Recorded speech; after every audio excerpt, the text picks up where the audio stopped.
ఇప్పుడు మనతో పరిపూర్ణానంద స్వామి ఉన్నారు. యాక్చువల్గా హిందూపురానికి ఆయన రెబల్ అభ్యర్థిగా పోటీ చేయడంతో రాష్ట్రమంతా కూడా ఆసక్తిగా ఎదురు చూస్తుంది. దీనికన్నా కూడా ముందు శ్రీపీఠాన్ని స్థాపించి హిందూ మతాన్ని ధర్మాన్ని ప్రచారం చేస్తున్నారు విస్తృతంగా. అయితే ఇప్పుడు ఈ ఎన్నికల్లో పాల్గొనడానికి అసలు రీజన్ ఏంటి? ఆయన ఎందుకు హిందూపురాన్ని సెలెక్ట్ చేసుకున్నారు? మరీ పంతంగా బీజేపీ నుంచి సీట్ రాకపోతే ఎందుకు రెబల్ క్యాండిడేట్గా ఆయన పోటీ చేయాల్సి వచ్చింది అనేది ఈరోజు మనం తెలుసుకుందాం. నమస్తే స్వామీజీ. ఎందుకు హిందూపురాన్ని మీరు సెలెక్ట్ చేసుకోవాల్సి వచ్చింది? పర్టికులర్గా పంతం బట్టి మరి ఇక్కడి నుంచి పోటీ చేస్తున్నారు, రీజన్ ఏంటి? పంతం నాది కాదు. పంతం ఏంటంటే నాకు సీట్ ఇవ్వకూడదనే పంతంతో వాళ్ళు పట్టారు. కానీ నేను ముందు నుంచి హిందూపురాన్ని ఎంచుకున్నాను. కారణం ఏంటంటే నాకు ఎప్పుడు కూడా ఒక ఆలోచన, ఏదైనా కష్టపడాలి, ఒక పని చేయాలి, మనం చేసే పని 10 మందికి ఉపయోగపడాలి, ఆ రకంగా గుర్తింపు రావాలనుకుంటాను. కానీ జస్ట్ ఏదో నిలబడ్డాము గుర్తింపు వచ్చేసింది నాకు ఇష్టం లేదు. అది మొదటి నుంచి కూడా ఏ పని చేసినా అదే కోణంలో హిందూపురం అనేటువంటిది ఆ పేరు నన్ను ఒకటి ఆకర్షించింది. నెంబర్ 1, భారతదేశంలో ఈ పేరు ఎక్కడా లేదు. నెంబర్ 2 ఏంటంటే దీనికి వెనకబాటుతనం కేవలం నాయకుల యొక్క నిర్లక్ష్యం, కేవలం పాలకుల యొక్క స్వార్థం, దీనితోటే ఇది వెనకబడింది. ఈ హిందూపురానికి వెనకబాటుతనం అనేటువంటిది చెరిపేయాలి. అది ఒక పంతం, నాలో సీటు మీద పంతం కాదు, ఆ ఒక్క పంతంతో ఇక్కడికి వచ్చాను. దానికోసం అయితే ఒక పొలిటికల్ పార్టీ నుంచి పోటీ చేయడం ఎందుకు? ప్రజాసేవలను ఇంకొకలాను ప్రజాసేవలు ఇవన్నీ అమ్మ ఒక్క మాట చెప్తాను, చేయొచ్చు కదా. రాజకీయ వ్యవస్థకు మించినటువంటిది ఏదీ లేదు. రెండోది, ఏ సేవ చేయాలన్నా రాజకీయ నాయకుడి యొక్క అనుమతి కావాల్సిందే. ఈరోజు ఆశ్రమాలు దేవాలయాలే వాళ్ళ కబంధ హస్తాల్లో చిక్కుకున్నాయి, విలవిల్లాడుతున్నాయి. ప్రతి వ్యవస్థలో కూడా రాజకీయం అనేది ఈరోజు జొరబడిపోయింది. కాబట్టి రాజకీయం అనేటువంటి వ్యవస్థని అర్థం చేసుకున్న వాళ్ళు ఎవరు ప్రశ్నించరు. ఎందుకంటే that is the most powerful medium or institution or what ever you call. దానికి మించిన గొప్ప వ్యవస్థ ఇంకొకటి లేదు చెయ్యడానికి. దేన్నైనా అడ్డుకునేదానికి కూడా అదే గొప్ప వ్యవస్థ. చేసే వాళ్ళని అడ్డుకోవాలన్నా, వాళ్ళు చేయాలన్నా పెద్ద వ్యవస్థ ఒక రాజకీయ వ్యవస్థ. దాంట్లోనే మనం దిగాలి. ఎందుకంటే నేను ఎన్ని ప్రవచనాలు చెప్పి ఏం చేసినా దాని ఉపయోగం లేదు. ఇప్పుడు చూడండి, ఇప్పుడు సత్యసాయిబాబా గారు ఉన్నారు. ఆయన కొన్ని దశాబ్దాల కాలం అలాగ చేస్తూ ఉంటే ఈరోజు ఒక పుట్టపర్తి అనేటువంటిది ఒక నీళ్ళు ఇవ్వగలిగాడు ఆయన కదా. ఎన్ని పదుల సంవత్సరాలు నీళ్ళు ఇవ్వగలిగారు, వైద్యం ఇవ్వగలిగారు, విద్య ఇవ్వగలిగారు. అది 50 ఏళ్ళు 60 ఏళ్ళు ఆయన కృషి చేశారు. కానీ అప్పటి కాలంలో ఉన్న రాజకీయ వ్యవస్థ ఎలా ఉంది? తర్వాత ఏమైంది? ఎలాంటి మార్పులు వచ్చాయి? ఆయన ఉండగానే ఎలాంటి మార్పులు వచ్చాయి? ఆయన యొక్క బాడీని పెట్టే చాలా రాజకీయాలు నడిచాయని అంటున్నారు. కాబట్టి నా అభిప్రాయం ఏంటనంటే, రాజకీయ వ్యవస్థలోకి ఎందుకు వచ్చారనేటువంటి ప్రశ్న దయచేసి పక్కన పెట్టండి. రాజకీయ వ్యవస్థ ఈరోజు ప్రతి వ్యవస్థల్ని శాసిస్తుంది. ఏది మంచి చేయాలన్నా అదే, మంచిని అడ్డుకోవాలన్నా రాజకీయ వ్యవస్థే. కాబట్టి ఈ రాజకీయ వ్యవస్థలోకి అడుగుపెట్టి హిందూపురాన్ని ఎంచుకున్నాను. వాళ్ళు నాకు సీట్ ఇవ్వకూడదని డిసైడ్ అయ్యారు. దానికి ఒక బూచి చూపెట్టారు. ఎవరు? బాలకృష్ణ గారే. స్వామీజీకి ఇస్తే నాకు ముస్లింలు ఓట్లు వేయరని. అంటే హిందువులు గొర్రెలా అని ప్రశ్నించారు. హిందువులు ఏమన్నా బర్రెలా, దున్నపోతులా? వాళ్ళ చర్మం తిక్కయిందా? అంటే నీకే ఊడిగం చేస్తూ ఉండాలా? సరే చూసుకుందామని నేను దిగాను. రేపు మీకు కూడా పోటీ చేస్తే ముస్లిమ్స్ ఓట్స్ కావాలి కదా. సో మీరు ముస్లిమ్స్కి వ్యతిరేకమా, లేకపోతే హిందూకి సపోర్ట్ చేస్తూ అందరినీ కలుపుకుని వెళ్ళాలనుకుంటున్నారా? అంటే ఇప్పుడు ఈ ఎలక్షన్ ఎలా?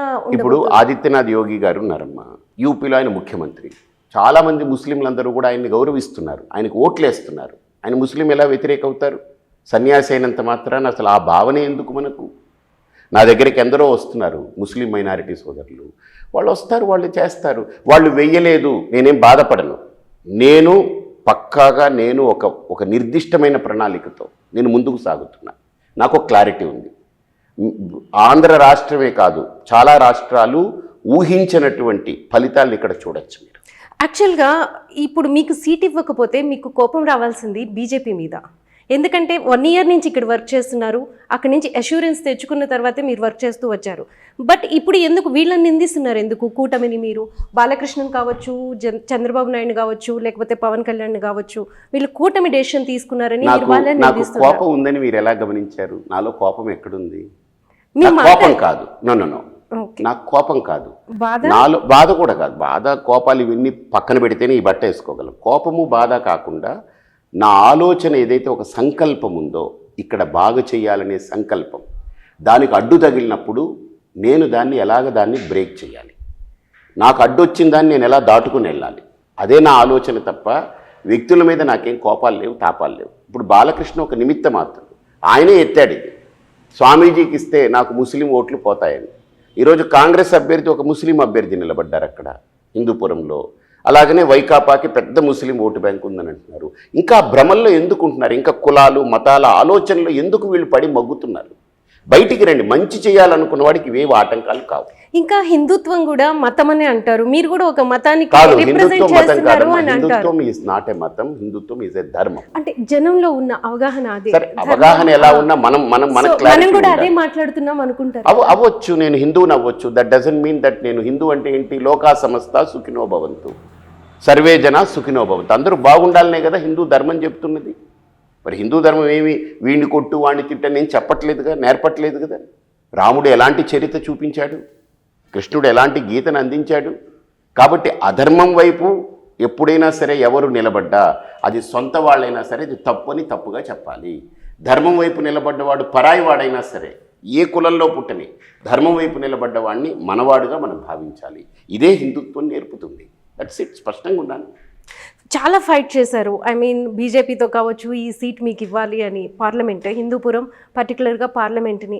అలానే చంద్రబాబు నాయుడుతో కూడా వెళ్ళి మాట్లాడారు. అసలు ఏం తెలిసింది, ఎందుకు మీరు వాళ్ళతో అంటే ఇది చేసి పోటీ చేయాల్సి వచ్చింది ఒక రెబల్ క్యాండిడేట్? మీకు ఒక్కటి అర్థం చేసుకోండమ్మా, బీజేపీ వాళ్ళతోటి నేను మాట్లాడినప్పుడు వాళ్ళు స్పష్టంగా మీకే సీటు కేటాయించాలని మేము టిక్కు పెట్టాము, మీ పేరు మీద టిక్కు పెట్టామనేటువంటిది నాకు పైనుంచి నాకు వచ్చిన ఇన్ఫర్మేషన్, పక్కా ఇన్ఫర్మేషన్. ఇక్కడ కేవలం బాలకృష్ణ గారి యొక్క మాట పట్టుకుని, లోకేష్ గారి మాట పట్టుకుని చంద్రబాబు నాయుడు గారు నిస్సహాయతని వ్యక్తం చేశారు. ఆయన స్వయంగా చెప్పారు, నేనేమీ చెయ్యలేకపోతున్నాను, మీరనేది అక్కడ గెలుస్తారు తప్పక, ఓపెన్గా చెప్పారు ఆయన. అక్కడ టీడీపీ క్యాండిడేట్, ఎంపీ క్యాండిడేట్ ఒక బలమైన క్యాండిడేట్ కాదు, అయినా కూడా మాకు తప్పని పరిస్థితి. ఓపెన్గా ఒప్పుకుంటే నేనేం చెప్పాలి చెప్పండి? నేను స్పష్టంగా మాట్లాడుతున్నాను మీతో, నేనేమి ఎడమరికలు లేవు. కాబట్టి వేరే మార్గం లేదు. ఇంకా మీరు చెప్తున్నారు, చంద్రబాబు నాయుడు గారు కూడా చెప్పారు నేనేమి చేయలేను, నా చేతుల్లో లేదని. కానీ సెంట్రల్ బీజేపీని కాదని వీళ్ళు నిర్ణయం తీసుకోగలరా మీకు ఇవ్వకుండా? ఎందుకు అంటే వీళ్ళే తాపత్రయపడ్డారు. మనం చాలా చూసాము న్యూస్లో కానీ ఏదైనా వీళ్ళు వెళ్ళి కలవడానికి కానీ బీజేపీతో. ఒక చిన్న మాట చెప్తాను, మీరు అలా అంటున్నారు కదా, సపోర్ట్ తీసుకోవడానికి అనపర్తి సీటు ఉంది. అనపర్తి సీటు బీజేపీకి సంబంధమే లేదు. బీజేపీ అడుగుతుందా? అడగదు. పోనీ బీజేపీకి ఇచ్చారనుకోండి, బీజేపీ పెట్టిన కార్యకర్తని ఆయన ఉపయోగపడటని చెప్పి మళ్ళీ టీడీపీలో ఉన్నటువంటి వ్యక్తి ఎవరైతే ఆ సీటు ఆశించారో, ఎవరికైతే ఆ సీటు వెళ్ళాలో ఆ వ్యక్తిని తీసుకొచ్చి బీజేపీలో పెట్టి సీట్ ఇప్పించారు. అసలు ఇది ఏం జరుగుతుంది? అంటే బీజేపీ అంత అసమర్థతగా ఉందా అలయన్స్లో? వాళ్ళు వదిలేశారమ్మా, వాళ్ళు they don't want to poke their nose. వాళ్ళకి 29 రాష్ట్రాల్లో 543 ఎంపీ స్థానాల్లో వాళ్ళకి ఇప్పుడు ఆంధ్రాలో పోక్ చేసి ఎంత కెలుక్కుని మొత్తం మిగతావన్నీ పాడు చేసుకునే టైం లేదు వాళ్ళు. మీరు ఒక్కటి అర్థం చేసుకోండి, బీజేపీ ఇక్కడ ఎలా ఉందనంటే, ఓకే చంద్రబాబు నాయుడు పొత్తులో భాగంగా వచ్చాడు, ఆయన ఏమన్నాడు? ఒక్క ఆలోచన చెప్పాడు, నేను నడిపిస్తాను వ్యవహారము, ఈ కూటమి యొక్క వ్యవహారం నేను నడిపిస్తానని. మీరు ఆలోచన చేస్తే బీజేపీలో ఉన్నవన్నీ టీడీపీలో నుంచి వచ్చిన తలకాయలే, జనసేనలో ఉన్నవన్నీ టీడీపీలో నుంచి వచ్చిన తలకాయలే 90%. మరి ఇది ఎవరి చేతుల ద్వారా నడుస్తూ ఉంది? నిన్నటికి మొన్న బీజేపీ నాయకుడు ఎడ్లపాటి రఘునాథ్ గారు కూడా ఆయన అన్నారు, మీరు ఏం చేశారు? మొత్తం టీడీపీని తీసుకొచ్చి బీజేపీలో పెట్టి సీట్లు ఇప్పించుకున్నారు. బీజేపీ కార్యకర్తలకు ఎవరికి వచ్చాయి? బీజేపీ అసలైన బీజేపీ నాయకులకి ఎవరిచ్చారు? ఎక్కడున్నారని అడిగారు కదా. స్టేట్లో బీజేపీనే లేనప్పుడు కార్యకర్తలు కానీ లేకపోతే నిల్చోబెట్టి గెలిచే సామర్థ్యం ఉన్న లీడర్స్ లేరు కాబట్టి టీడీపీ వాళ్ళని తీసుకొచ్చుకుని పెట్టుకోవాల్సి వచ్చింది, పర్టికులర్గా ఈ పార్టీలో జాయిన్ చేసి మరి అని చెప్పి కూడా చర్చ జరుగుతుంది. స్టేట్ అంతా పక్కన పెడతాం, పరిపూర్ణానంద్ ఇక్కడ గెలుస్తాడని తెలిసి ఎందుకు ఇవ్వలేదు సీటు చెప్పండి? నాకు ఇంతమంది కార్యకర్తల గణం అంటే నేను ఎంత ధైర్యంగా ఒంటరిగా నేను బరిలో దిగి నేను అగ్గిపెట్టి గుర్తు తెచ్చుకొని ఈరోజు అగ్గిపెట్టి గుర్తుకు ఓటేయాలని నేను ఇంటింటికి తిరుగుతున్నాను. నా వెనక ఇంతమంది కార్యకర్తలు నిర్మాణం అయ్యారు. ఇంత బలమైన అభ్యర్థిని ఎందుకు టీడీపీ తోసిపుచ్చుకుంది? రాష్ట్ర బీజేపీ నాయకురాలతో మీరు మాట్లాడలేదా? మాట్లాడితే ఆవిడేమంటారు? మాట్లాడాను, ఆవిడ కూడా చేతులు ఎత్తేశారు. నా చేతుల్లో ఏమీ లేదు, నేనేం చెప్పినా అక్కడ వినే పరిస్థితిలో లేదని చెప్పేశారు. ఆవిడ ఓపెన్గా చెప్పారు. సరేమ్మా, ఏది ఏమైనా ఒక్క మాట చెప్తాను, ఇక్కడ బీజేపీ ఎంపీ అభ్యర్థిగా నేను దిగాలనుకున్నప్పుడు దానికి అన్ని ఆటంకాలు వచ్చాయి. ఓకే, నా కన్న తల్లి ఏం చెప్పింది అంటే, ఆవిడకి కళ్ళు కనపడదు, ఆవిడ ఒకటే మాట చెప్పింది, పార్టీ సీట్ ఇవ్వలేదు కానీ నీ సంకల్పాన్ని నువ్వు ఓడగొట్టుకోకు, నువ్వు నిలబడు, నీ సంకల్పం గొప్పది, ఏంటి అక్కడ మంచి చేయాలనే ఒక తపన ఉంది, నువ్వు నిలబడి గెలిస్తే ఖచ్చితంగా మంచి జరుగుతుంది నాకు తెలుసు. నా జీవితంలో కూడా నా ఈ చేతితో ఎన్నో వ్యవస్థల్ని పైకి తీసుకొచ్చాను, నా చేతికి ఆ అదృష్టం ఉంది. నాకు ఒక నమ్మకం, ఇక్కడ ప్రజలు కనుక అదృష్టవంతులు అయి ఉంటే, నన్ను గెలిపించుకుంటే రాష్ట్రం మొత్తం హిందూపురం గురించి చర్చించుకునేలా చేస్తాను. ఒక అగ్గిపెట్టి ఒక పుల్ల గీస్తే ఎలాగైతే నిప్పు పుడుతుందో, నేను ఈ హిందూపురంలో ఒక అభివృద్ధి అనేటువంటి ఫైర్ని ఇగ్నైట్ చేయగలను. నాకు ఒక విజన్ ఉంది. నేను 5 నెలలుగా ఇక్కడ ఏదో పారాచూట్ వేసుకొని దిగలేదు.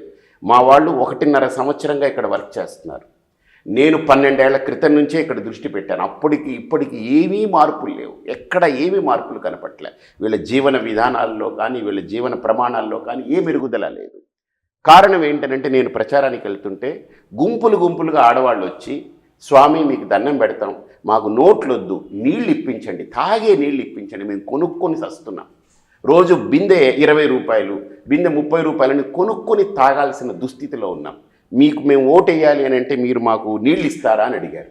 నేను వెంటనే ఆలోచన చేసి నా పరిధిలో ఎంత ఉంటుందని నేను కొంతమందితో మాట్లాడిన తర్వాత నేను ఒక నిర్ణయం తీసుకుని చెప్పాను. ఇక్కడ ఈ హిందూపురం పరిధిలో 40,000 గడపలకి తాగునీరు రోజు 40 లీటర్లు, కేవలం లీటర్ 10 పైసలు, ఆ 4 రూపాయలు కూడా ఎందుకనంటే ట్రాన్స్పోర్టేషన్ వరకే, అది పెట్టుకుని నీళ్లు ఉచితంగా ఇవ్వాలని ఒక సంకల్పం తీసుకుని మాట ఇచ్చాను. దానికన్నీ ప్రణాళిక చేసుకుని ఇచ్చాను, ఊరికినే కాదు.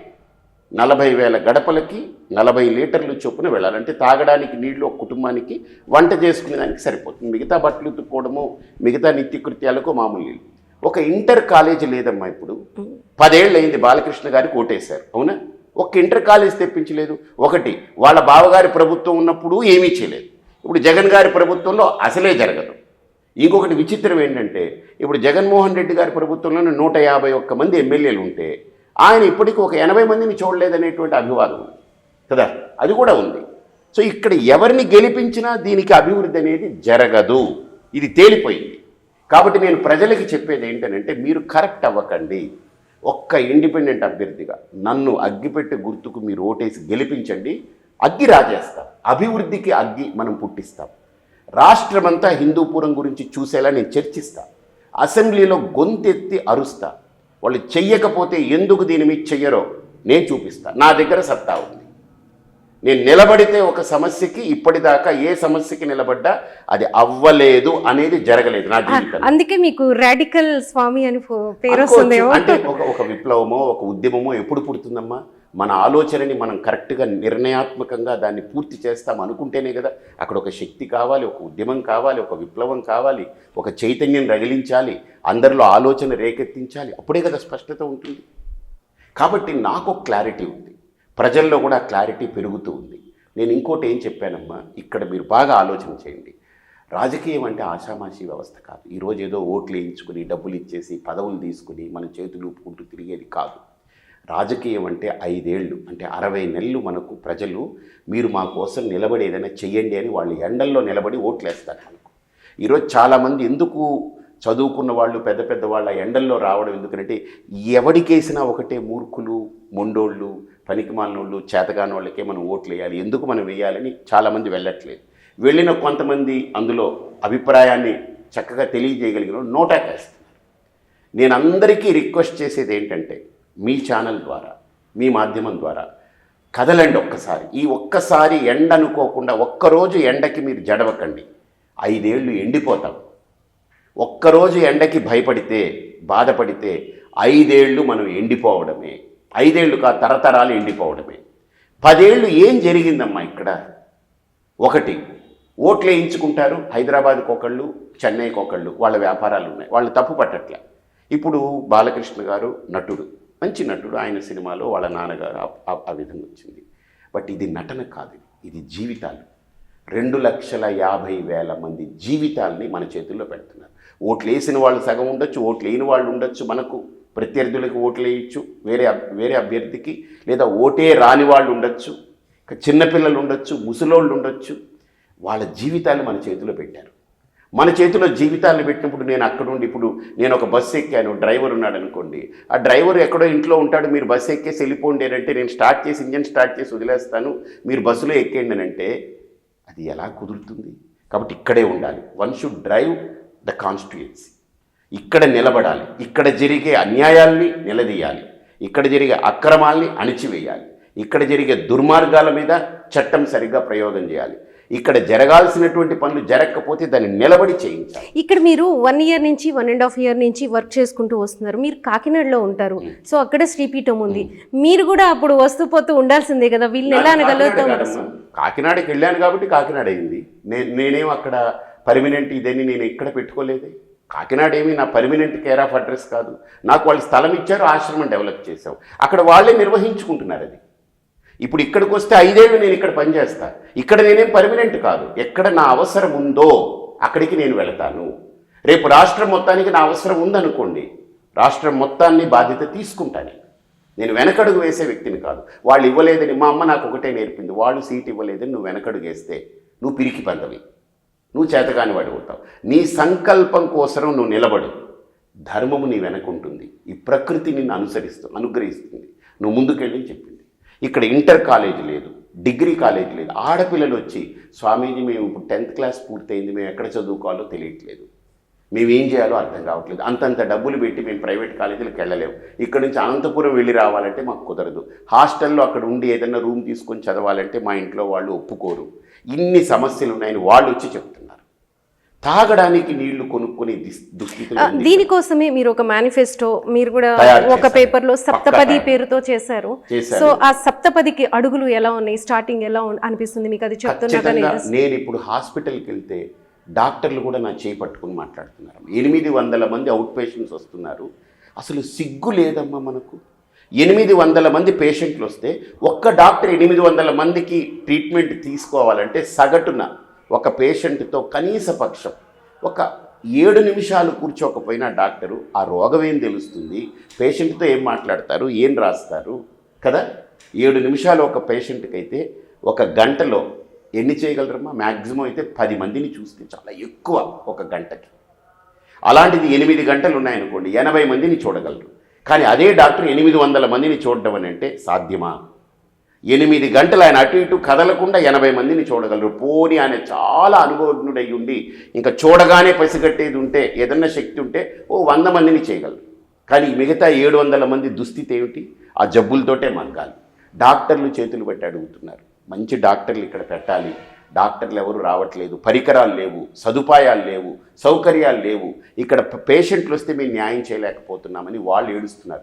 కొంతమంది డాక్టర్లతో నేను మాట్లాడితే వాళ్ళు ఎక్కడెక్కడో పెద్ద పెద్ద స్థాయిలో ఉండాల్సిన వాళ్ళు వదులుకొని ఇక్కడ సర్వీస్ చేయడం కోసం ఈ ఊరు మాదిని వచ్చిన డాక్టర్లు ఉన్నారమ్మా.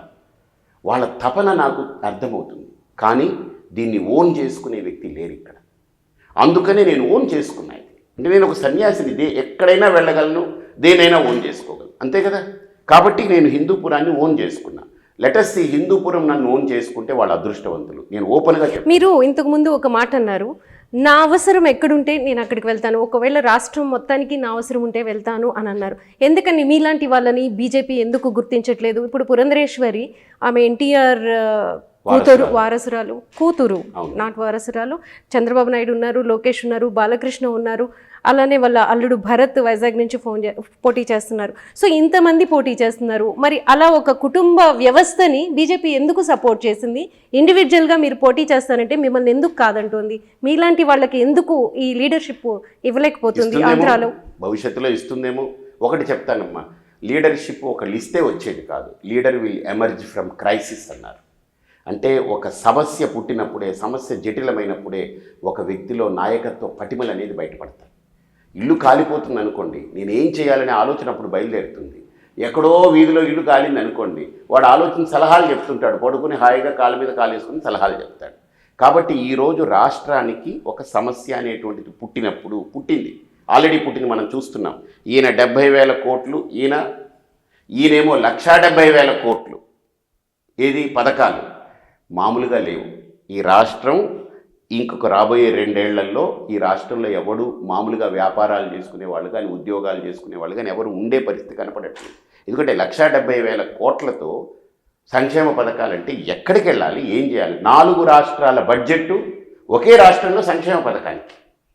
4 రాష్ట్రాల్లో చేసే సంక్షేమ పథకాల బడ్జెట్లు చూస్తే ఒక రాష్ట్రంలో 50,000 కోట్లు, ఇంకో రాష్ట్రంలో 52,000 కోట్లు, ఇంకో రాష్ట్రంలో 35,000 కోట్లే, ఒక రాష్ట్రంలో 60,000 కోట్లు. ఇవన్నీ కలిపితే ఒకే రాష్ట్రం యొక్క సంక్షేమ పథకాల బడ్జెట్ కింద తయారు చేశారు. సంక్షేమ పథకాలు ఒక రాష్ట్రాలు ఇవ్వట్లేదు కదా, సెంట్రల్ గవర్నమెంట్ కూడా ఇస్తుంది. బీజేపీ చేస్తున్న ఆ పనిని చాలా మంది సమర్థిస్తున్నారు. కాదు, బీజేపీ చేస్తున్నటువంటిది సంక్షేమ పథకం అని కాదు. మౌలిక సంక్షేమ పథకాలు వేరు, ఓట్ల గురించి సంక్షేమ పథకాలు వేరు. ఇప్పుడు బీజేపీ ఇచ్చేది బియ్యం ఇస్తుంది, ఎవరికి అర్హులైన వాళ్ళందరికీ కూడా ఎవరికి కారణం వాళ్ళకి ఇస్తుంది. అలాగనే ఆరోగ్యం గురించి బీమా పెట్టింది, ఆరోగ్య బీమా అని పెట్టింది, చాలా గొప్ప బీమా, 5 లక్షలకి వాళ్ళకి పెట్టింది. సో ఇలాగ బీజేపీ పెట్టే సంక్షేమ పథకాలు ఏవైతే ఉన్నాయో అది మౌలికమైనటువంటి సదుపాయాలు, మౌలికమైన వసతులు అర్హులైన వాళ్ళకి కల్పించాలి అనేటువంటిది వాటి యొక్క విధానం. ఇక్కడ మనం చూస్తే, మీరు చూస్తే ఈ సంక్షేమ పథకాలు అర్హత ఉందా లేదా, ఇది ఇవ్వాలా ఇది వద్దా, ఏమీ లేదు. ఇప్పుడు బస్సు ఫ్రీగా పెట్టారమ్మా, ఎవరు తిరగాలి? దాంట్లో అవసరం ఏంటి? దాంట్లో అవసరం లేదు. అలాగ మనం ప్రశ్నించుకుంటూ పోతే ఈ అనవసరమైనవన్నీ కూడా కేవలం ఓట్లు రాబట్టుకునే దానికి మాత్రమే ఇద్దరూ కూడా రాష్ట్రాన్ని తీసుకెళ్ళి బొందబెడుతున్నారు. ఇది వాస్తవం, ఇది ప్రజలందరూ మాట్లాడుకుంటున్నది, నేను చెప్పేది కాదు.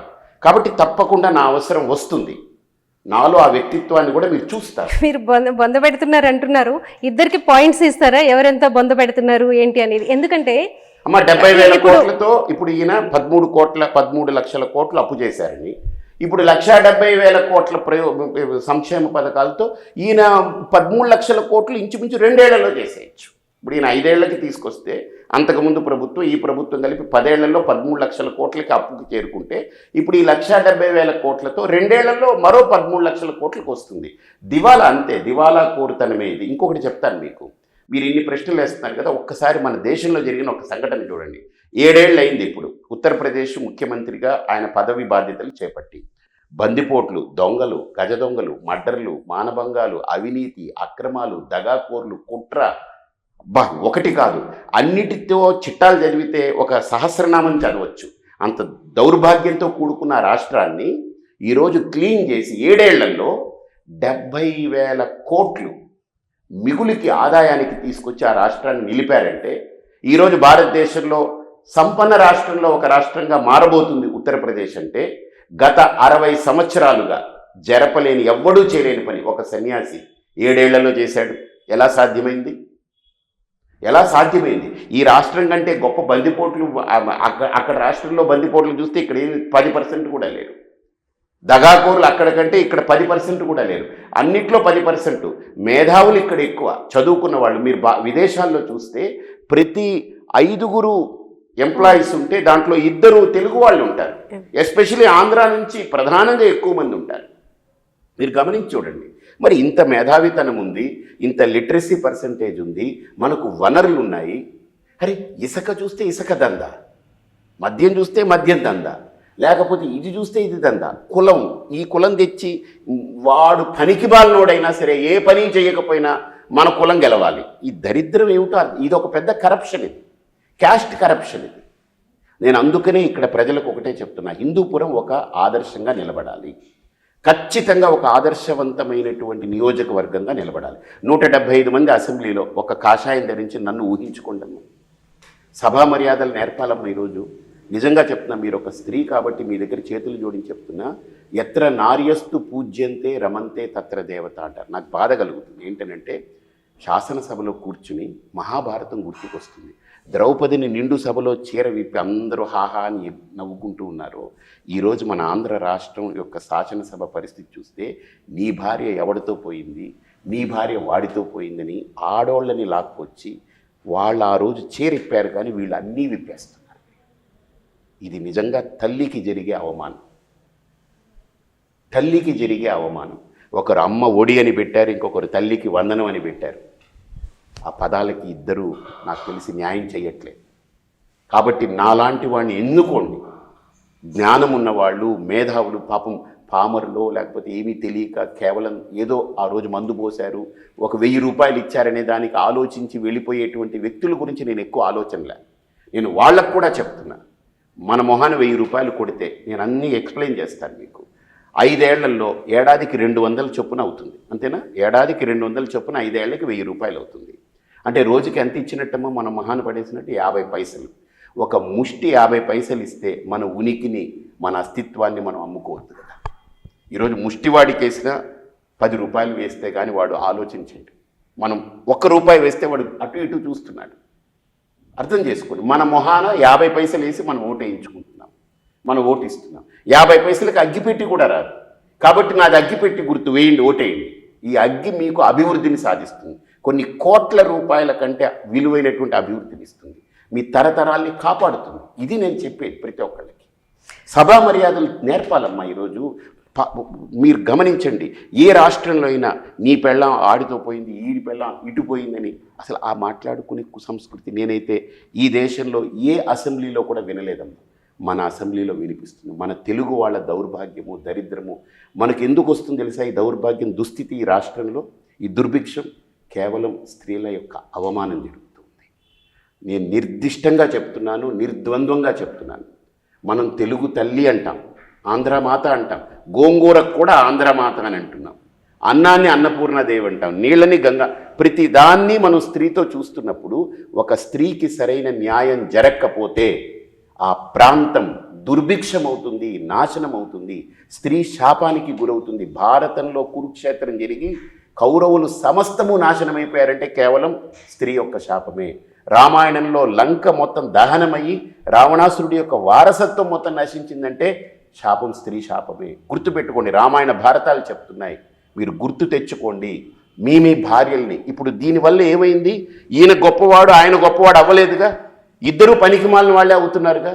మీ భార్యల్ని వీధుల్లో పెట్టుకుని, మీ అక్క చెల్లెల్ని వీధుల్లో పెట్టుకుని, మీ అమ్మల్ని, మీ తాతల్ని, మీ అవ్వల్ని వీధిలో పెట్టుకుని ఎవరు దీంట్లో దిగజారుతున్నారు? మీరే కదా. ఇద్దరికీ ఆ జ్ఞానం ఉండాలి కదా. ఎందుకు వ్యక్తిగతంగా రాగద్వేషాలు, ఎందుకు వ్యక్తిగతమైన టార్గెట్లు ఉండొద్దు కదా. కాబట్టి నేననేది సంస్కారం ఈరోజు సభా మర్యాదకు రావాలి, లేకపోతే మన ఆంధ్రుల్ని ఎత్తువని ఉమ్మేస్తారమ్మా. ఈరోజు మోడీ గారు వచ్చిన తర్వాత 10 ఏళ్లలో నేను విదేశాలు తిరుగుతుంటే ఎక్కడి నుంచి వచ్చావనంటే ఇండియా నుంచి అని అంటే, అంతకుముందు నేను వెళ్ళినప్పుడు ఇండియా అని అంటే ఒక హీనంగా ఇలా చూసేవారు. ఇప్పుడు నిజంగా చెప్తున్నాను, ఇండియా నుంచి వస్తున్నాను నేను, భారతదేశం నుంచి ఇండియా నుంచి వస్తున్నానని అంటే వాళ్ళు ఓ ఇండియా, ఓ మోడీజీ అని వాళ్ళు ఎలా కనెక్ట్ అవుతున్నారు. అలా మన ఆంధ్రాన్ని గుర్తించేలా నేను చేస్తాను. ఒక్క సన్యాసిని పంపండి అసెంబ్లీకి, నేను నేర్పుతా వాళ్ళకి, కాళ్ళు పట్టుకుంటా వాళ్ళకి, అవసరమైతే వాళ్ళ కాళ్ళు పట్టుకుంటా. ఎందుకంటే ఈ ఆంధ్ర యొక్క పరువు పోకూడదు, సభా మర్యాదలు ఉల్లంఘించకూడదు అని వ్యక్తిగత దూషణ భూషణలకు వెళ్ళిపోయారు వీళ్ళు. ఇప్పుడు ఎలాగంటే రాజకీయం అంటే పరాకాష్ట, రోడ్లో కనిపిస్తే రాళ్ళు తీసి కొట్టు, కత్తులతో నరికే, లేకపోతే ఆయన బాంబులేసి చెప్పు, లేకపోతే గుడ్డలోటి తీసి కొట్టి తరుము. ఈ పదాలన్నీ రాకూడదు నాయకుడి దగ్గర. ఎందుకంటే is representing crores of people, కోట్లాది మందికి ఆయన అధినేత. ఈ మాటలు వచ్చేస్తున్నాయనంటే ఏ స్థితికి వెళ్ళిపోతుంది రాజకీయం? మీరు ఇలా మాట్లాడితే రాజకీయ పార్టీలకి మీరు శత్రువు అవుతారు. అంటే గతంలో కూడా మనం చూసాం, మిమ్మల్ని బహిష్కరణ చేశారు ఒక ప్రాంతం నుంచి. కాదు అదే ఆ రోజు మతం గురించి సబ్జెక్ట్ వేరు, బట్ మీరు ఇంత అగ్రెసివ్ గా మాట్లాడతారు కాబట్టి అందరికీ శత్రువు అవుతున్నారు. కానీ ప్రజల దృష్టిలో ఎలా ఉంటున్నారు అనేది మీ భావన? లేదు, నేను వాళ్ళకి శత్రువు అవ్వాలని నేను ఎప్పుడు అనుకోవట్లేదు. వాళ్ళు తీసుకోరు, ఎందుకంటే వాళ్ళు కూడా ఆలోచిస్తారు, అరే నిజంగా మన భార్యల్ని, మన అక్క చెల్లెల్ని, మన ఇంట్లో వాళ్ళని నిజంగా వీధిలో పెట్టుకుంటున్నామే. భార్య అనేది ఎవరమ్మా? అన్నీ వదిలేసి, కులము, వాళ్ళ గోత్రము, వాళ్ళ ఇంటి పేరు అన్నీ వదిలేసి, ఇల్లు వదిలేసి నీతో పాటు నడిచి వచ్చింది. దాన్ని వీధిలో పెడితే తప్పు కదా. పాపం ఒక అన్నీ వదిలేసి నీ కోసం వచ్చిందాన్ని నువ్వే వీధిలో వదిలేసుకునేలాగా పరిస్థితి చేస్తే ఎక్కడికి పోతుంది? ఏడ్చుకుంటుంది ఇంట్లో కూర్చొని, అయ్యో నా పరిస్థితి ఏంటని. జస్ట్ బికాజ్ నువ్వు రాజకీయ వ్యవస్థలో ఉన్నావని నీ భార్య బలి కాకూడదు కదా, నీ ఆడపిల్లలు బలి కాకూడదు కదా, ఇళ్లలో ఉండేటువంటి ఆడవాళ్ళని మనం వీధిలోకి రాకూడదు కదా. నేను అనేది ఇద్దరికి నేను చెడు చెప్పట్లేదు, మంచి చెప్తున్నా. శత్రువు అవ్వాలనుకోవట్లేదు. ఇప్పుడు ఏ ముఖ్యమంత్రులు కానీ, ఏ ఎమ్మెల్యేలు కానీ, ఏ మినిస్టర్లు కానీ, ఈ పార్టీ కానీ ఆ పార్టీగా నేనేమంటున్నానంటే, నాయన మీకు దండం పెడతాను, మీ ఆడవాళ్ళని ఇందులోకి లాక్కండి. నేను మంచి చెప్తున్నాను కానీ చెడు చెప్పట్లేదు కదా. వాళ్ళు నాశనం అవ్వాలని నేను కోరుకోవట్లేదు కదా. ఓ సంస్కారవంతుణ్ణి మీరు ఎంచుకుని 175 మంది ఎమ్మెల్యేలమ్మా, ఒక్క సంస్కారవంతుని ఎంచుకుంటే ఖచ్చితంగా అక్కడ ప్రయోజనం మొదలవుతుంది. మామూలుగా ఏదో బట్టలు వేసుకుంటే వేరే ఒక సన్యాసిని, ఒక కాషాయం ధరించిన వాడిని నేను వెళతాను, వాళ్ళ కాళ్ళు పట్టుకుంటాను, నాకేం ఇబ్బంది లేదు. నేను సన్యాసిని, మానవమానాలకి దూరంగా వెళ్ళిన వాడిని. ఇప్పుడు కూడా చెప్తున్నా, ఇక్కడ గెలుపోవటం నన్ను ముట్టుకోవు. ఇక్కడ ప్రజలు అదృష్టవంతులై నా ప్రతి మాట వాళ్ళకి ఎక్కిందనంటే గెలిపించుకుంటారు. మీరు ఒక స్వామి, ఒక సన్యాసి, కానీ రాష్ట్రంలో చూసుకుంటే రెండు పార్టీలని కూడా మీరు విస్తృతంగా విమర్శిస్తున్నారు, ఉధృతంగా కూడా అనుకోవచ్చు. విమర్శ అంటే అలా కాదు, అంటే ఏమీ జరగట్లేదు, అభివృద్ధి చేయలేదు. సో ఇప్పుడు మీరు అన్నీ కూడా ఒక విమర్శ కిందకే వస్తాయి. సో ఓకే, ప్రశ్న కావచ్చు, ఏదైనా కావచ్చు, విమర్శ రూపంలో ప్రజలకు వేస్తున్న ప్రశ్న కావచ్చు, రాజకీయ నాయకులకు వేస్తున్న ప్రశ్న కావచ్చు. కానీ ప్రజలకు ఒక ప్రత్యామ్నాయం ఉండాలి కదా ఎన్నుకోవాలంటే. ఈ రెండు పార్టీల్లో మీరు చూస్తే ఎవరు కొద్దిగైనా చేశారని మీకు అనిపించలేదా? నేను ఒక్క మాట చెప్తానమ్మా, ఇప్పుడు ఇద్దరికీ నేను మార్కులు వేయడానికి ఇప్పుడు దగ్గరకు వచ్చేసాను. ఓకే, నేను ఇప్పుడు ఏ పక్షము అని తీసుకునేదానికి కరెక్ట్ కాదు. నేను ఇప్పుడు స్వతంత్ర అభ్యర్థిగా నిలబడ్డాను, బరిలో నిలబడ్డాను. ప్రజలు ఏ పార్టీకి మద్దతు పలికి నిర్ణయిస్తారో ఆ పార్టీ అధికారంలోకి వస్తే, నేను ఇక్కడ ఇండిపెండెంట్గా నేను గెలిచాను అంటే ఆ పార్టీ కాళ్ళు పట్టుకునైనా సరే. ఇంకొకటి చెప్తున్నాను, మీరు ఇలా ఆలోచిస్తున్నారు కదా, నా లోపలున్న ఒక సంకల్పం నాకు ఒక పెద్ద వ్యక్తి చెప్పాడు. ఏమో హిందూపురం అదృష్టవంతులే మిమ్మల్ని గెలిపించుకుంటే స్టేట్లో ఇద్దరికి చెరో 87 సీట్లు చాగితే మీరే నిర్ణయిస్తారు ముఖ్యమంత్రి. జరగకూడదని ఎక్కడా లేదు. ఇది గుర్తుపెట్టుకోండి, ప్రకృతి ఏదైనా చేయొచ్చు. ఆ రోజున ఒక సంస్కారానికి, ఆంధ్ర అంటే ఒక గొప్పతనానికి పీట వేస్తుంది హిందూపురం. హిందూపురం ఆ రోజు పీట వేసినట్టు అవుతుంది. ఖచ్చితంగా ఈరోజు టైట్ ఫైట్ ఉందని అంటున్నారు, టఫ్ ఫైట్ అంటున్నారు, ఇద్దరికి చాలా బిగుసుకుపోతుందని అంటున్నారు. ఇద్దరికి కంపెనీలు సర్వేలు చేసేస్తున్నాయి, వీళ్ళని చెప్తున్నాయి. ఇద్దరికి మీడియాలు, ఇద్దరు సరిసమానమైన మీడియా బలాలు, మధ్యలో మిమ్మల్ని వదిలేస్తున్నారు అందరూ. అంతే, నేను మధ్యలో ఉన్నాను, ఏమి ఇబ్బంది లేదు. నేను ఒకటే చెప్తున్నాను, హిందూపురంలో ఉన్నటువంటి ఓటర్లందరూ విజ్ఞతతో ఖచ్చితంగా ఓటేస్తే, హిందూపురంలో అగ్గిపెట్టి గెలిస్తే, గుర్తుపెట్టుకోండి, అగ్గిపుల్ల గీస్తే రాష్ట్రమంతా వెలుగు రావాలి. చాలా చోట్ల చూశాను, బాలకృష్ణని ఓడించటమే అజెండాగా పరిపూర్ణానంద స్వామి వచ్చారు. ఇప్పుడు అంటే పార్లమెంటు పోటీ చేయకుండా కేవలం హిందూపూర్ అసెంబ్లీకి పోటీ చేస్తున్నారని అంటున్నారు.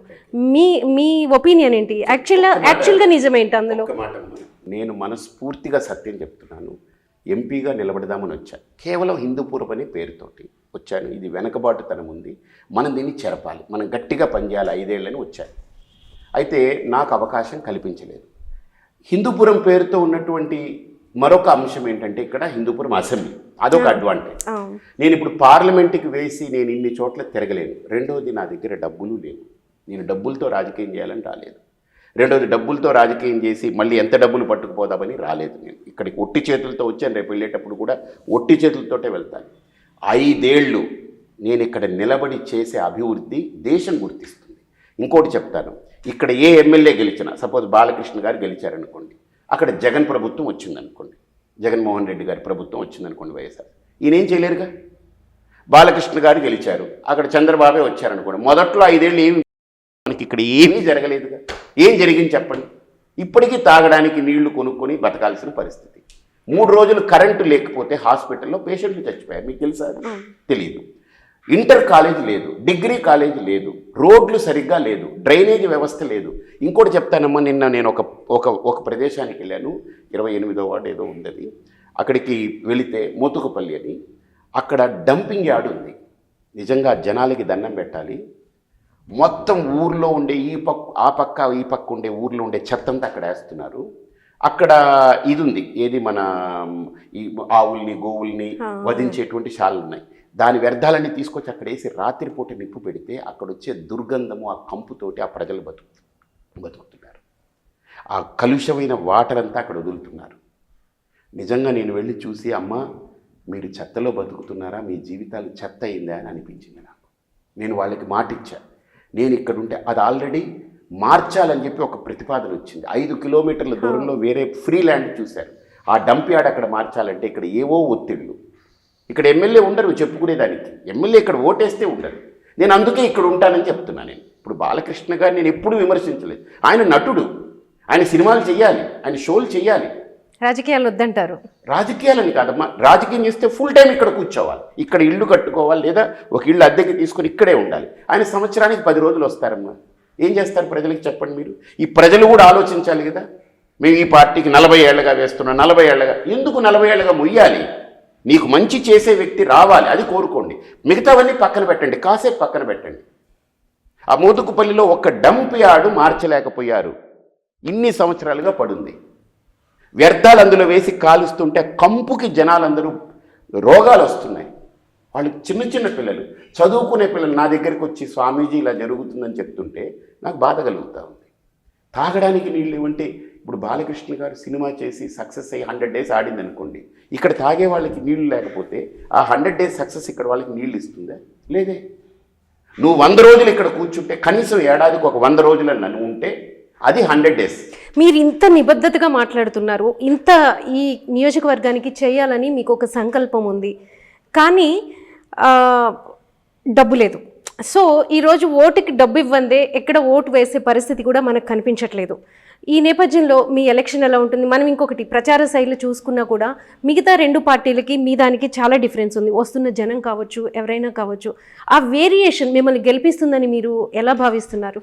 2 సీట్లతో భారతీయ జనతా పార్టీ ఈరోజు 400 సీట్లకు ఎగబాకింది. ప్రయత్నం, మన నిజాయితీ, నిస్వార్థత, మనం ప్రజల్లోకి వెళ్ళాలి. వెళ్తున్నాం, మాట్లాడుతున్నాం, అందరినీ టచ్ చేస్తున్నాం. నేను ఒకటే చెప్తున్నా, నీకు వాళ్ళు నీ మొహాన పడే 50 పైసలు, రోజుకి 50 పైసలు, ముష్టి పడేసేటువంటి 50 పైసలకి నువ్వు అమ్ముడుపోతానంటే నీ ఇష్టం.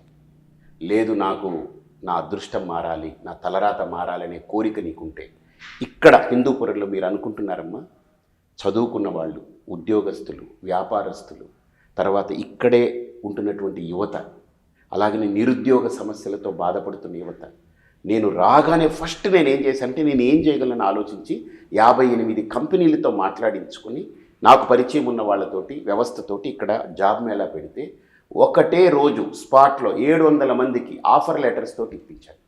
నా చుట్టూ తిరిగారు. మీరు ఇందాక అన్నారే, దాంట్లో 180 మంది ముస్లిం పిల్లలు ఉన్నారు. వాళ్ళందరూ వచ్చి స్వామీజీ హమ్ ఆప్కే సాథ్ హై అన్నారు. నాకు అనిపించింది, బాధలో మనిషికి అన్నం పెడితే మతం చూడరు, కులం చూడరమ్మా.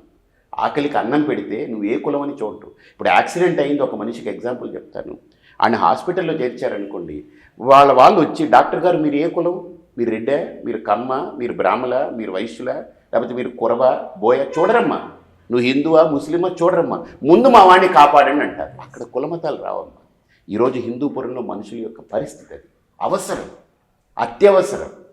3 రోజులు కరెంటు లేక పేషెంట్లు చచ్చిపోయారు హాస్పిటల్లో ఉంటే, నేను వెళ్ళి డాక్టర్ని అడిగితే మా పరిస్థితి బాగోలేదని అంటున్నారంటే ఏమిటి ఇక్కడ మనం సాధించింది? కాబట్టి నా నిజాయితీ, నా నిస్వార్థత ఖచ్చితంగా నన్ను గెలిపిస్తుందని అయితే నాకు నమ్మకం ఉంది. రెండోది, నాలెడ్జ్ హబ్ అని 10,000 ఎకరాలు, 12,000 ఎకరాలు సుమారు కేటాయిస్తే, మీ సప్తపదుల్లో ఇది కూడా ఒకటి ప్రధానమైంది. ఇప్పటికి దానికి వేసిన రాయి కూడా ఏమి లేదు, అది పోయింది, కాలగర్భంలో మట్టిలో కలిసిపోయింది. ఈ పార్టీకి నిజంగా నాయకత్వానికి ఆ శక్తి ఉంటే నాకుందమ్మా, నేను నేరుగా మోడీ గారి దగ్గరికి వెళ్ళి కూర్చుంటా. నన్ను గెలిపించండి, ఒక ఎమ్మెల్యేగా ఇండిపెండెంట్ అభ్యర్థిగా నన్ను గెలిపించారు, ఎందుకంటే దేశం చూస్తుంది నా వైపు. నేను ఒక్కటి చెప్తున్నానమ్మా, హిందూపురం వైపు దేశం అంతా చూసింది, బీజేపీ ఒక్కటే చూడలేదు మీ వైపు. లేదమ్మా, బీజేపీ కూడా చూస్తుంది. ఈయన ఎలా పోరాడతాడు, ఈయన ఎలా తట్టుకుంటాడు, ఎందుకంటే పోరాట పటిమను కోరుకుంటారు ఎవరైనా. పోరాడే వ్యక్తిని, ఇప్పుడు మనకు కోవిడ్ వచ్చింది, కోవిడ్ వస్తే ఎవరిలో ఇమ్యూనిటీ ఉండి ఎవరైతే దానికి పోరాడగలమో వాళ్ళే బతుకుతారు కదా. నాలో ఆ ఆరాటం ఉంది, ఆ పోరాట పటిమ ఉంది. నేను నిలబడాలి, ఒకటి ఇవ్వలేదని నేను వాళ్ళని విమర్శిస్తూ వెనకడుగు వేసే శక్తి, ఆ ఆలోచన, పిరికిబంద ఆలోచన నాకు లేదు. నిలబడతాను. ఏముంది, ఓడగొట్టారా వాళ్ళ దురదృష్టవంతులు, గెలిపించుకున్నారా వాళ్ళ అదృష్టవంతులు. గెలిపించిన తర్వాత హిందూపురాన్ని దేశంలో రాస్తా నేను సువర్ణాక్షరాలతో. మోడీ గారి దగ్గరికి వెళ్తాను నేను, లేపాక్షి గురించి, నాలెడ్జ్ హబ్ గురించి వారి దగ్గర పెడతాను నేను. ఈ సత్తా ఇక్కడ గెలిచే ఏ నాయకుడికైనా, ఎమ్మెల్యేకు ఉందా? నేను అదే ప్రశ్నిస్తున్నా. వెళ్ళి నేరుగా మాట్లాడగలరా? ఈ బాలకృష్ణ వెళ్ళగలరా మోడీ గారి దగ్గరికి? కూటమిలో ఉన్నారు కదా, వెళ్ళి మాట్లాడగలరా? మోడీ గారి గురించి ఎన్ని మాటలు అన్నారు ఆయన, ఇప్పుడు ఆయన దగ్గరికి వెళ్ళగలరా? వెళితే ఆయన ఎలా ఉంటుంది ఆలోచన చేయండి. ఇప్పుడు ఇక్కడ వైఎస్ఆర్ కలిసిపోయారు కదా అన్న తర్వాత 2019లో అప్పుడు అన్నారు అన్ని. సో మళ్ళీ ఇప్పుడు కలిసిపోయారు కదా, రాజకీయాల్లో మీ పార్టీ కూడా మామూలుగానే ఉంది అందరికిలానే. ఒక చిన్న మాట చెప్తానమ్మా, కలిసిపోవడం వేరమ్మా, ఆలోచనలు కలవడం వేరు. ఇప్పుడు కలిసిపోతే మొన్న మేనిఫెస్టో ఏం చెప్పారమ్మా, మాకు సంబంధం, అసలు ఆయన ముట్టుకొని కూడా లేదు, అసలు ఆయన చేతితో కూడా ముట్టలేదు. అదేదో ఒక అంటరాని దానిలో ఏమంటున్నారంటే, ఈ 1,70,000 కోట్లు మా నెత్తి మీద ఎందుకు పెట్టుకోవాలి, మాకు సంబంధం ఏంటి, వాళ్ళు దండం పెడుతున్నారు. మీరే అన్నారుగా కలిసిపోయారు, ఎక్కడ కలిసాయి? బయటికి చేతులు కలవడం కాదమ్మా, మనసులు కలవాలి, బుద్ధి కలవాలి, ఆలోచనలు కలవాలి. అది కలయిక అంటే. ఇప్పుడు ఇద్దరికి పెళ్లి చేసామనుకోండి, ఇద్దరికి నచ్చలేదనుకోండి, ఏదో ఒక 6 నెలలు మీరు పడుండయా, తర్వాత మీకు విడాకులు ఇవ్వాలా ఏమి ఇవ్వాలా డైవర్స్ ఆలోచిద్దాం. ఒక 6 నెలలు అయితే ఒక రూఫ్ కింద పడుండండి చూసుకుందాం అంటే, ఈ 6 నెలలు పడుండడం కూడా వాళ్ళకి నరకతుల్యంగా ఉంటుంది. అర్థమైంది కదమ్మా. సో కలయిక గురించి మనం స్పష్టంగా మాట్లాడుకుంటే అన్నీ బయటకు వస్తున్నాయి, అన్నీ తెలుస్తున్నాయి. కాబట్టి అది పక్కన పెడదాము. మనం నిజాయితీగా మాట్లాడుకుంటే, నన్ను హిందూపురం ప్రజలు గెలిపించుకుంటే నేను ఇక్కడ అసెంబ్లీలో రచ్చ చేస్తాను. హిందూపురం నేను రచ్చ చేస్తాను. అవసరమైతే ధర్నా చేస్తాను. నన్ను పంపించండి మీరు. అరే మీ వాయిస్ నేను మీ గురించి గొంతెత్తి అరుస్తాను. ఇక్కడ బోయలకి ఎస్టీ హోదా ఇస్తామని చెప్పారు. నేను ప్రతిజ్ఞ చేశా బోయలందరికీ, నేను తెప్పిస్తా మీకు. ఎందుకంటే మోడీ గారు కూడా 2019 ఆయన యొక్క ప్రసంగాల్లో కర్నూలు వచ్చినప్పుడు ప్రమాణం చేశారు. వారి దగ్గరికి చట్టం చేసి పంపాలి కదా. నేను అసెంబ్లీలో రచ్చ చేస్తాను. బోయలకి ఎందుకు ఎస్టీ రాదు నేను చూస్తాను. ఇక్కడే కాదు, మొత్తం స్టేట్లో ఉన్న బోయలందరికీ ఆ ఎస్టీ హోదా వస్తే వాళ్ళకి ఎన్ని వసతులు వస్తాయి, వాళ్ళ జీవన ప్రమాణాలు మెరుగుపడతాయి కదా. నా ఆలోచన అలా ఉంటుంది. అది నేను చేయగలను. ఇప్పుడు వైఎస్ఆర్సీపీ వ్యక్తి గెలిచారే అనుకోండి, మోడీ గారి దగ్గరికి వెళ్తారా? వెళ్ళలేరు. వాళ్ళు వాళ్ళకి భారతదేశంలో ఉన్న అంతమంది ఎమ్మెల్యేలు ఒకళ్ళు. అదే మనకు సీట్ ఇవ్వకపోయినా మన వ్యక్తి నిలబడి ప్రజల కోసం తిరిగి కష్టాలు పడి ఎండ వాన అని ఆలోచించకుండా ఒక సన్యాసి రోడ్లెక్కి వీధులెక్కి కాలువలు కూడా తిరిగానమ్మా నేను. కాలువలు దాటుకుంటూ, మురికి కాలువలు దాటుకుంటూ అక్కడ కూర్చున్న వాళ్ళని పలకరించి మీరు చూడండి నేను నడిచి. అదే అడుగుదాం అనుకున్నాను. యాక్చువల్గా ఏంటంటే, స్వామీజీగా మీరు ఎన్నో అంటే జనం మీ దగ్గరికి రావడానికి తాపత్రయపడతారు, మీకు పూజలు చేయడానికి తాపత్రయపడతారు, మిమ్మల్ని కలవడానికి ఇష్టపడతారు. బట్ ఈ రోజు మీరు వాళ్ళ గడప తొక్కుతున్నారు. సమస్యమ్మా. ఇప్పుడు హిందూపురంలో చాలా చోట్ల పాపం వాళ్ళకి నన్ను ఎలా రిసీవ్ చేసుకోవాలో తెలియదు. ఈ కాకినాడ నుంచి, రాజమండ్రి నుంచి, విజయవాడ నుంచి జనాలు వచ్చి వాళ్ళు అన్నారు, మీరు మా ఊర్లో నిలబడొచ్చు కదా, మీరు తిరగకుండా మేము చేస్తాం. అది నాకు ఇష్టం లేదు, ఇక్కడ కావాలి. అక్కడ నేను నిలబడితే గెలిచేస్తాను. నలుగురితో నారాయణ, గుంపులో గోవింద, అంతే కదా. 100,000,000 లింగాల్లో నేను ఒక లింగం అవుతాను. అది కాదు, నేను జ్యోతిర్లింగం కావాలి. నేను మామూలు లింగం కాదు, జ్యోతిర్లింగంగా కావాలి. ఇప్పుడు భారతదేశంలో 12 జ్యోతిర్లింగాలు కదా. అలాంటి జ్యోతిర్లింగాల్లో అత్యద్భుతమైన ఒక జ్యోతిర్లింగంలా నేను ప్రతిష్ఠ కావాలంటే నేను ఇక్కడ నడవాలి, నేను గడప తొక్కాలి, నేను ఆ కాలువలు దాటాలి, వాళ్ళు మురికి వాడల్లో ఉన్నటువంటి వాళ్ళ వాడల్లోకి వెళ్ళాలి. నేను నిన్న వెళ్ళింది ఆ డంప్ యార్డ్, ఆ కంపది చూస్తే నిజంగా నాకే చాలా బాధేసింది. కాబట్టి నా నిజాయితీతో నేను వెళుతున్నానమ్మా. నాకు ఒక స్పష్టత ఉంది. ఇప్పుడు మీరు కాకినాడ అక్కడ అంతా పరిసర ప్రాంతాలన్నీ కూడా మీకు బాగా సుపరిచితం. అక్కడ మీకు చాలా మంది భక్తులు ఉన్నారు, వేలాది మంది. పిఠాపురం ఎలా ఉండబోతుంది? అంటే మీ కూటమి అభ్యర్థి అక్కడి నుంచి పవన్ కళ్యాణ్ పోటీ చేస్తున్నారు, వైసీపీ నుంచి వంగగీత పోటీ చేస్తున్నారు. అంటే ఎలా ఉంటుందనేది మీ అంచనా? నాకు పవన్ కళ్యాణ్ గారి గురించి తక్కువ తెలుసమ్మా, నాకు పరిచయం లేదు, నేను కలవలేదు. వంగగీత గారు నన్ను చాలాసార్లు కలిశారు. ఆశ్రమంలో నేను ఉన్నప్పుడు ఆవిడ మామూలు భక్తురాల్లాగా నన్ను, ఆవిడ వైసీపీలో ఉన్నా సరే నన్ను కలవడానికి టీడీపీ వాళ్ళు వస్తారు, జనసేన వాళ్ళు వస్తారు, కాంగ్రెస్ వాళ్ళు వస్తారు, మీకు తెలియదేమో కమ్యూనిస్టు వాళ్ళు వచ్చారు, అందరు వస్తారు. దాంట్లో ఈవిడ కూడా ఒక భక్తురాల్లాగా నేను మొన్న యాగం చేసినప్పుడు వచ్చారు. నాకు ఆవిడ ఒక 15-20 ఏళ్ళగా పరిచయం. ఆవిడలో నేను కనిపెట్టింది ఏంటంటే, ఒకరిని అనవసరంగా తిట్టదు, ఏదైనా సమస్య ఉంటే వెంటనే అడ్రస్ చేస్తుంది. ఇవి 2 ఉన్నాయి. మూడోది, ఆవిడ ఒక్కొక్క స్థాయి ఎదుగుతూ ఈ స్థాయికి వచ్చింది. ఆవిడ మీరు గమనించండి, ఒక్కొక్క స్థాయి ఎదుగుతూ వచ్చింది. రెండోది, ఆవిడ పార్టీలు మారారు, నేను కాదనను. అక్కడ ఆవిడ కొన్ని మారారు, తెలుగుదేశము, ప్రజారాజ్యము, తర్వాత వైఎస్ఆర్సీపీ, ఇలా మారుతూ వచ్చారు. కానీ ఆవిడికి మారాల్సిన పరిస్థితి. ఇప్పుడు నాలాగా ఆవిడ ఒంటరిగా వెళ్ళిపోతాను, నాకు ఇవ్వలేదంటే నేను ఒంటరిగా నిలబడతాను కానీ ఇంకో పార్టీకి వెళ్ళను, నేను నా యొక్క సిద్ధాంతం ఇది అని పెట్టుకునేది నాకు చెల్లుబాటు అవుతుంది. కానీ అందరికీ అలాగనే ఉండాలని కోరుకోవడం నాకు కరెక్ట్ కాదు. ఎందుకంటే సమాజం అలాగా అంత పరిపక్వత, అంత పరిణితి రావాలంటే కష్టం. వ్యక్తుల మీద, నా మీద ఉందనుకోండి, సమాజంలో అవేర్నెస్ నేను క్రియేట్ చేస్తాను. కాబట్టి ఆవిడని గమనిస్తే ఆవిడ అంచెలంచెలుగా ఎదుగుతూ వచ్చింది. జడ్పీ చేశారు ఆవిడ, అలాగనే చాలా చాలా పెద్ద స్థాయిలో ఎంపీగా చేశారు, రాజ్యసభ సభ్యురాలుగా చేశారు, ఎంపీగా గెలిచారు, ఇవన్నీ చేసుకుంటూ వచ్చారు. కాబట్టి ఈరోజు ఆవిడికి ఒక పెద్ద ఛాలెంజే. ఎందుకంటే Pawan Kalyan is not a simple guy కదా. మనం అంటే మామూలుగా అన్నీ పక్కకు పెట్టి మాట్లాడతాం. అతనికి ఉన్న ప్రభావము, అతనికి ఉన్న సినిమా గ్లామర్ కావచ్చు, ఆయనకున్న వాళ్ళ అన్నయ్య చిరంజీవి గారు, ఆయన ఒక లెజెండ్. ఆయన Chiranjeevi is a legend in a movie field. అవునన్నా కాదన్నా ఎన్ని ఒడిదుడుకులున్నా ఎదుర్కొని నిలబడ్డ వ్యక్తి. కాదంటారా? ఎన్నో కష్టాలు వచ్చాయి, ఆటుపోట్లు. కానీ చిరంజీవి గారిలో కూడా నాకు నచ్చిందంటే ఇప్పుడు ఎవరిని నోటికొచ్చినట్టు మాట్లాడతాయి, దూషించడం. సో కాబట్టి ఇవన్నీ ఉన్నాయి. It's a big challenge. I wish నేనైతే ఎప్పుడు ఒక స్త్రీకి ప్రాధాన్యం ఇస్తాను. నాకు అమ్మ అంటే ఇష్టం, మా నాన్న అంటే ఇష్టం లేదని కాదు. సో ఆవిడ ఒక తల్లి, ఆ వంగా గీత గారు అక్కడ నిలబడ్డారు కాబట్టి చాలా గట్టి ప్రయత్నాలు చేస్తున్నారు. మంచిది. ఏం జరుగుతుందనేది కాలానికి విడిచిపడతాం. ఇంకొక 7 రోజుల్లో నిర్ణయం అవుతుంది. ఫైనల్లీ ఒక్కొక్క లీడర్ది మీరు కూడా 1 సెంటెన్స్లో 1 వర్డ్లో ఆన్సర్ చెప్పినా పర్లేదు. చంద్రబాబు నాయుడు గారి దగ్గర ఉన్నటువంటిది ఏంటంటే ఈరోజు చెప్పింది రేపు మర్చిపోతున్నారు. ఆయన ఫస్ట్ చెప్పింది ఏంటనంటే ఈ సంక్షేమ పథకాలు ఇలా ఇచ్చుకుంటూ పోతే మనది ఒక వెనుజులా లాగా అయిపోతుంది, మనం దివాలా తీసిపోతాము, అర్థం పర్థం లేదన్న వ్యక్తి ఈరోజు 1,70,000 కోట్లు సంక్షేమ పథకాలకి కేటాయిస్తున్నారనంటే నాకు అర్థం కావట్లేదు. ఎలా చెప్పారు, ఆయన ఎలాగ ఏం చేయగలరు అనేటువంటిది నాకు అర్థం కావట్లేదు. జగన్మోహన్ రెడ్డి ముండోడమ్మ, ఒక మొండితనం అంతే. ఆయనకి ఎంత మొండితనం అని అంటే తన వాళ్ళు చెప్పినా వినడు, పరాయి వాళ్ళు చెప్పినా వినడు, ఏది చెప్పినా వినడు. తనకు ఒకసారి ఎక్కింది ఏంటంటే ఆ మొండితనంలో నిలబడిపోతారు. పురంధేశ్వరి ఆవిడ పురంధేశ్వరే. పవన్ కళ్యాణ్ గారికి కూడా నాకు అనిపించింది ఆయనకి సరైన ఒక గురువు, సరైన ఒక ఛానలింగ్ ఉండుంటే he would have been a good force. He would have been. He lost it. ఆయన ఏంటంటే నా అభిప్రాయం చెప్తున్నాను, పార్టీల్లో కలవకుండా ఆయన నిలబడి ఉంటే ఈరోజు ఆయన వెనక 1,50,00,000 ఓటు బ్యాంకు నిర్మాణం అయింది. జగన్మోహన్ రెడ్డి కానీ చంద్రబాబు నాయుడు గారు కానీ వీళ్ళెవరు నిలబడలేకపోయేవారు. అంటే జగన్మోహన్ రెడ్డికి ఒక అవకాశం ఇచ్చారు కదా, ఇప్పుడు he would have been a right choice. నేను చిరంజీవి గారి విషయంలో కూడా అదే చెప్పాను. 2009లో రాంగ్ చాయిస్, 2014లో చిరంజీవి మెయింటైన్ అయ్యి ఉంటే ఆయన ముఖ్యమంత్రి. అలాగనే 2024లో పవన్ కళ్యాణ్ గారు అలానే మెయింటైన్ అయ్యి ఉంటే బీజేపీ కూడా అక్కర్లేదు ఆయనకి బీజేపీ వద్దు, టీడీపీ వద్దు, ఏది వద్దు. జనాలు ఈ 2 పార్టీలతో విసుగు చెందారు కదా, ఆయన ఒంటరిగా నిలబడి ఉంటే కష్టం రానివ్వండి.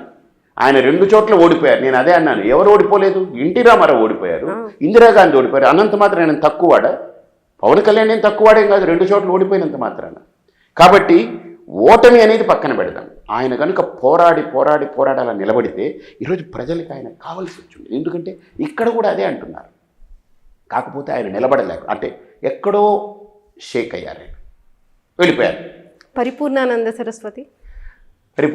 సరస్వతి చెప్పాలి అని అంటే నాకుండేది ఒకే ఆస్తి, కళ్ళు లేని నా తల్లి.